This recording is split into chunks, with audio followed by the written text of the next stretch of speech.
And yet countries, companies, or individuals who do not change will get left behind in the most rapid transition that's ever occurred in our lifetime. The ability to think about what's on your mind coming into this on the global economy. I've been the optimist on the economy for the last 12 months on a global basis. Remember, 2.5 years ago, we were the first company to say you could feel this economy sliding in the financial institutions. In terms of globalization, I think it is a force that is inevitable and it's going to move with a new speed. We'd call it the new normal. I think India is very uniquely positioned to lead in that market if we have a courage to do it together. And thinking about the transformation of a country, having just met with your Prime Minister, a wonderful man, smart as can be. He represents your country unbelievably well, but clearly has a vision of listening and one of inclusion. The ability to how you use technology to accomplish key social goals, how you change healthcare forever, how you change education forever. I believe that India is not just the workforce for the future, for the globe. I believe it is also the innovation engine. This and, if you will. And how you do that as an example for your peer countries around the world, I think is what is on your mind. What's on my mind? What CISCO does well is we catch market transitions. We stay very close to our own employees. We're in the top 10 places to work in every country in the world. Last survey I saw, I think we're number 1 here in India, if I remember right, Wim. We also catch transitions, and when we do, almost always become the number 1 product area. So it is about listening to your partners and your customers that separates us. Everything we do is about speed, then scale, flexibility, and then replicate it like a cookie cutter. We're a company that's moving from command and control, and make no mistake about it, I love command and control. Turn right, 67,000 people turn right, just like a well-deserving army does.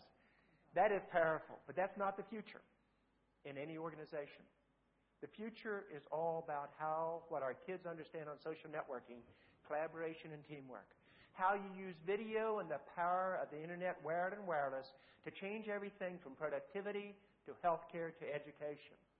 It's about these new business models that at first I would have said aren't going to happen, and now absolutely will. It's the ability, instead of doing 1 or 2 things well a year as a company, this next year we'll do 30. And at the present time, we're overachieving our goals in almost every category. That could not be done by command and control, no matter how comfortable we were in it. It's a new decade with great expectations. But I think those expectations actually may be too conservative.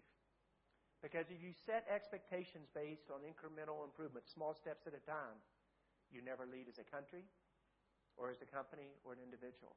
It's having the ability to encourage, to catch market transitions, understand how these new technologies will forever transform education to the average citizen in India at perhaps not a cost of $20 or $30 a month, but perhaps $1 a month. Or the capability to capture this and bring a doctor visit with mass capabilities to perhaps $1 per visit. The ability to do that virtually as though you're in the same room where you could be in any location throughout the country. It is the chance to catch these transitions and lead. We are deeply committed to India. You're the largest democracy in the world, but you also understand how to partner. I have my number 2 located here. We build our eastern headquarters out of India. Not because of the market or not because of a labor arbitrage. We really see the partnerships here as the vehicle to go global together. So that's what's on my mind. It is about catching these transitions. They only stay open for a short period of time. But while we have lots of weaknesses, as my wife reminds me daily, we don't miss market transitions. And when we move, we almost always become the number 1 player. It is the ability to have the humility that we're all equal in life, and yet the confidence and no fear to catch market transitions. But nothing teaches you like market transitions like working for IBM 35 years ago. A great company, but a company that missed an opportunity. It took them almost 2 decades to recover. And Sam Palmisano's brought them back. Or Wang Laboratories, smartest man I've ever met in my life. 30 years of tremendous execution. Missed 1 transition from mini computers to PCs, and 37,000 people lost their jobs. So it isn't a question about how do you deal with change. Change is going to happen to us all. The individuals, the companies, the countries who have the courage to embrace it, even though it makes us uncomfortable, Mr. Ambassador, at times, even teasing about it. But it is the ability to do that that makes us great. When you think about the future of any country, it doesn't matter. And in the last 10 weeks, I've probably been throughout Dubai and Abu Dhabi and Bahrain and Saudi Arabia, through Europe into Barcelona, down with the President of Mexico, White House multiple times, into consumer electronics shows. But wherever you see it, the ingredients that determine the success of countries are the same. All of them that have a great future have a great education system that is inclusive. Otherwise, you don't have political stability. But secondly, they're able to build the infrastructure for the future, not for the past. Roads and highways, water, electricity is important. But as you know, in this country, perhaps more than other countries, many times it's the technology that allows people to participate in an active way. The future of this country, I would argue, is about how effective is your broadband infrastructure. Do you build out the best highways in the world for the future for all your citizens? And do you capture this transition around video? How many of you blog in this room? If my team would have told me I'd be blogging 3 years ago, I would have said, bet the ranch on it. I can talk 200 words a minute. Why do I want to keyboard in 15 with poor grammatical mistakes? I video blog 2 to 3 times a day. Take the capability of a video and be able to capture it, to look at what's going on in terms of a summary, whether it's a summary with the Prime Minister, or when I walk out of this meeting today, I'll give a summary to my entire team here in India on the commitments I made, be able to play it back in high definition, response time, plug it into the network, send it by email anywhere in the world, transmit that to any screen anywhere. Think about what I just said. That is how businesses will be run. It's how we're going to communicate with our families and directions. It's how you're going to push the common issues in terms of communities of interest to the groups that are needed. It is about innovation. But innovation, unless you catch market transitions, it doesn't matter if you're in defense, it doesn't matter if you're in manufacturing, it doesn't matter in technology. It's how do you apply innovation to catching these market of transitions. If you're trying to do what others have done 10 years before you with the same game plan, you're never going to win. It's the ability to catch these transitions and to have a supportive government who listens, who argues back and forth, but moves. And you do have that in this country. But the challenge is, how do you get all these groups to work together in a collaborative group at a much faster pace? It's the nice thing about the largest democracy in the world. But once you decide to move as a country, and I believe this country perhaps more than many people in this room do in terms of your future, I think you're destined to lead. Because once you get moving, your speed can be amazing. But the ability to think about this in terms of how do you change the world, not just India, but the world. First time 3 billion people around the world make less than $3 a day. It's something we all should say is unacceptable. How do we change that? And I would argue it's through these type of parameters that it can be done. Common vocabulary I'm going to talk about. Tipping points. I believe you move when there's a transition going on in the market. A transition can be as simple as an economic transition. When that occurs on a downturn, even though we'd like to avoid it, we do the opposite at CISCO. We have a playbook we follow through every downturn.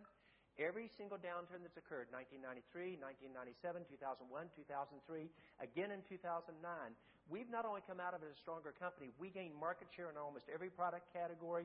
We gained market cap versus all of our peers. Same thing as you begin to transition from not just the Internet being about data, but voice over the Internet, and a movement into being the number one player within that. So how you capture these transitions as a company, as an individual, as a company, determines your future. The second part is the models will change. Almost everything you do should be, in my opinion, first, what do you want to look like 5 to 10 years out? Because if you haven't thought through your vision and what does that really mean in education, healthcare, manufacturing, high tech, you're already in trouble. And then what is your sustainable differentiation? And be realistic on what that is or is not. If you haven't got a sustainable differentiation, you enter a market, you're probably not going to be successful. And that should be 2 to 4 years. And then what is the execution? What is your priorities for the next 12 to 18 months? And so this is really the way that you begin, in my opinion, to use technology not to enable these processes, but to embed them so deeply in how you interface to healthcare or education or manufacturing or high tech. You can't tell what is technology and what's your delivery mechanism. I think all of us understand this chart. But the speed and the inevitability of it is there. And how literally the innovation, I not only see India as the workforce for much of the world, virtually and physically. I actually see India as an innovation engine. And many of our creative ideas are coming out of emerging markets and then straight into the developed world. The ability to think about what does this mean in terms of fundamental demographic shifts. Number of countries you look out 40 years from now is shrinking. Many more are aging. If you look where India is positioned, as many of the speakers have already alluded to, uniquely in terms of a young population, in my opinion, one of the most optimistic in the world. The key is, do we, working together as a society, take this optimism and play it up one level, or do we disappoint our young people? I think it is the ability to literally think about these trends that occur on a global basis in terms of aging populations. The developed world, if we do not drive productivity, our standard of living will drop. We have to look at these technologies I'm talking about, how you drive productivity, not at 1 or 2% a year, as economists would say, it's the maximum you can drive it. But much like occurred between 1997 and 2004 with the first phase of the Internet, which went to 3 to 5%, exactly as we'd predicted, to Alan Greenspan and President Clinton's economic advisor, Laura Tyson.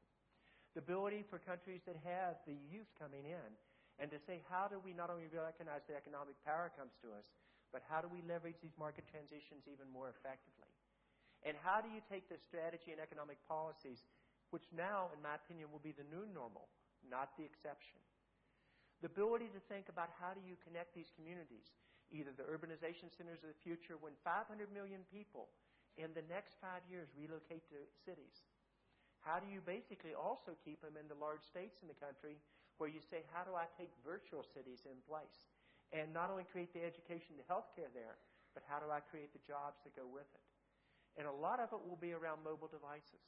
The ability literally to do this first on physical capability and then a virtual capability. New business or organization structures.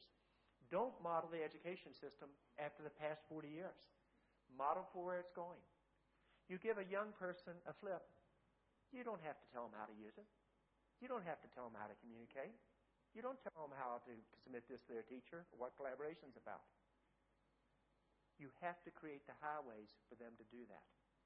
And then say, how do we, in terms of government and business and education, work together toward a common goals to really take the raw power of this Internet and bring it to life in a way that creates jobs? When you think about where this is going, I'm glad that didn't go out. You think about the first phase of the Internet was done in business and then brought into the consumer. Entering orders online, doing customer support online. The next phase was the consumer, our young people, social networking, bringing it straight into business. We now run our entire company off of social networking groups with a very disciplined approach to process. And instead of doing 1 or 2 priorities a year, we do 30. Instead of productivity growing at 2 or 3% like my peers are growing, our productivity the last 2 quarters has grown 17%. That's an annualized rate of 34%.